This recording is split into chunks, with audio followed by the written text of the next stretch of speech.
Он, казалось, удивился. Нет, я никогда ни на кого не сержусь.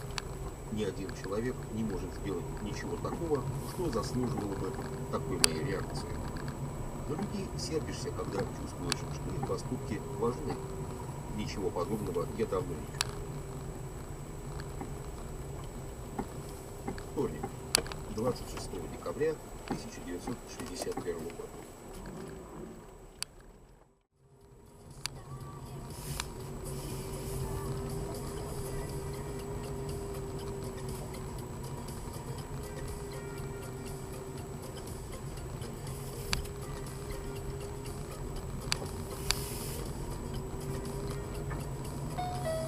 Внимание, габариты.